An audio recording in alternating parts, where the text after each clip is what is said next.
राज्यातील अनुदानित महाविद्यालय आणि विद्यापीठांमध्ये 5012 प्राध्यापकांची भरती प्रक्रिया सुरू झाली। या भरतीसाठी राजकीय नेते, आमदार आणि खासदारांकडून शिफारसी आणि दबाव आणण्याचे प्रयत्न सुरू झाले। याच पार्श्वभूमीवर उच्च आणि तंत्र शिक्षण मंत्री चंद्रकांत पाटील यांच्या दालनाबाहेर शिफारस नाकारण्याची स्पष्ट सूचना लावण्यात आली। या भरती प्रक्रियेमध्ये कोणतीही गडबड होऊ नये म्हणून मुख्यमंत्री देवेंद्र फडणवीसांनी मंत्री चंद्रकांत पाटील आणि विभागाच्या वरिष्ठ अधिकाऱ्यांना सक्त ताकीद दिलेली आहे।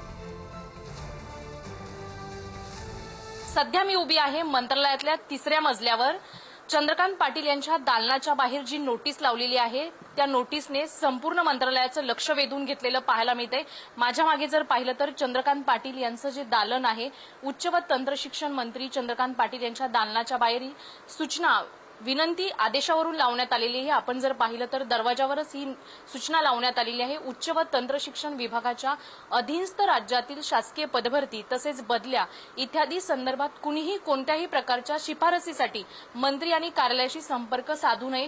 राज्यात 5000वर प्राध्यापकांची भरती प्रक्रिया सुरू झालेली आहे आणि त्याचनुसार उच्च व तंत्र शिक्षण मंत्री चंद्रकांत पाटील यांच्या मंत्रालयातील 3ऱ्या माळ्यावर दालनाबाहेर प्राध्यापक भरती तसेच बदल्यांबाबत कुणीही कोणत्या प्रकारची शिफारस करू नये, त्याच बाबतीत तसेच इतर मंत्री कार्यालयाशी देखील संपर्क साधू नये अशी सूचना लावण्यात आलेली पाहायला मिळते। आपण जर पाहिलं तर दालनाच्या बाहेर दरवाजावर देखील सूचना आहे, त्याचबरोबर दालनाच्या आतमध्ये प्रवेश केल्यावर भिंतींवर देखील या सूचना लावलेल्या पाहायला मिळतात। वेगवेगळ्या दरवाजांवर सूचना लावलेल्या पाहायला मिळतात। मुख्यमंत्री देवेंद्र फडणवीस यांनी देखील चंद्रकांत पाटील यांना स्पष्टपणे बजावलं होतं की भरतीमध्ये कोणत्याही प्रकारची गडबड होता कामा नये।